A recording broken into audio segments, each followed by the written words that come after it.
Naniniwala po ang isang eksperto na dapat alisin ang unprogrammed appropriations na madalas kasama sa ipinapasang national budget taon-taon. Ayon kay UP School of Economics Professor Shelo Magno, ginagamit ng mga kongresista ang unprogrammed funds para makontrol kung ano ang dapat prioridad na singitan ng budget sa hindi. Ang sistema tuloy, maraming programa tulad ng pangangailangan sa sektor ng kalusugan, edukasyon at maging sa AFP Modernization Program ang hindi napopondohan ng maayos. Dahil inuuna pang buhusan ng projects ang sandamakmak na flood control na nauuwi nga sa anomalya. Sa ngayon po'y may nakabinbin na petisyon para kwestiyonin ang legalidad ng unprogrammed funds sa Korte Suprema. Gumugulong ng oral arguments ukol dito pero walang timeline kung kailan ito dedesisyonan ng kataas-taasang hukuman. Kung titingnan po natin yung PhilHealth natin, dati parang nakadalawa, tatlong oral arguments, tapos mga 3-4 na buwan bago nag-decide ang Supreme Court. Kung mag-decide po ang Supreme Court natin ng pabor sa mga petitioners, ang unprogrammed appropriation ay madideklarang unconstitutional. So malilimitahan po itong ginagawa ng Kongreso natin na pagdadagdag ng budget o pagpapalaki ng budget sa pamamagitan ng unprogrammed appropriation. Kumbaga, hindi ko sinasabi na completely mawawala ang pork barrel, no? Kasi may pork barrel tayo sa DPWH budget. Yan nga po ang tinig ni UP School of Economics Professor Shelo Magno.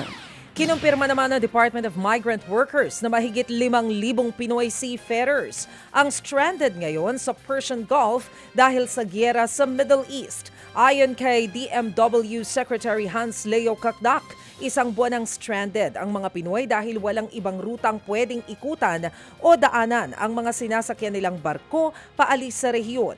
Gayunman, tiniyak ng DMW na maayos ang kondisyon ng mga tripulanting Pinoy. Sapat naman daw ang supply nila ng tubig at pagkain at hindi naman sila pinupuntirya ng Iran.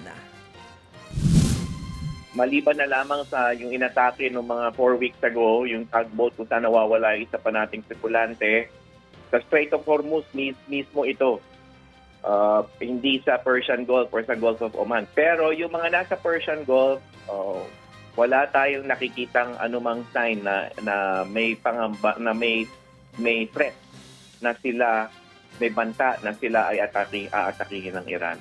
Pero yun lang talaga, they just need to get themselves out of there. Number one, Safely, for their safety. Number two, yung kanilang, di ba, yung malaking issue ng supply ng crudo sa pandaigdigan. Yan po ang tinig ni Migrant Workers Secretary Hans Leo Kakdak. Tumaas ang kaso po ng tigdas sa bansa ngayong taon. Yan po ay ayon sa Department of Health o DOH. Sa datos nga po ng ahensya, pumalo sa mahigit 1,600 ang kaso ng tigdas mula po yan Enero hanggang nito lamang Marso. Mas mataas po yan ng 45% kumpara sa mga kaso sa parehong panahon noong nakaraang taon. Sa kabila po nito, nilinaw ng DOH na walang dapat ikabahala sa pagdami ng kaso ng tigdas dahil sa tuloy-tuloy din ang bakunahan sa buong bansa.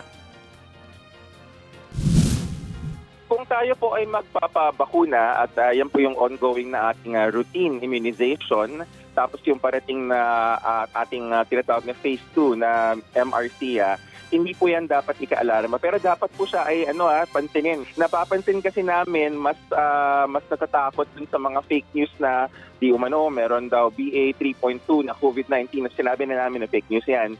Ito, hindi to fake news. Ang measles ay kumakalat at nakamamatay pero naliligtas ng bakuna.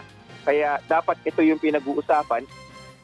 Yan nga po ang tinig ni Health Undersecretary Albert Domingo.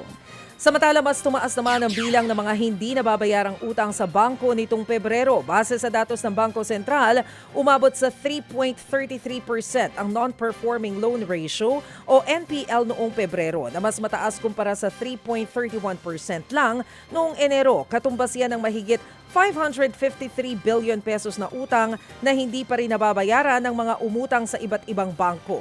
Itinuturing pa naman bilang high-risk assets ang mga hindi nabayarang utang. Senyales na humina talaga ang kakayahang magbayad ng ilang kliyente ng mga bangko.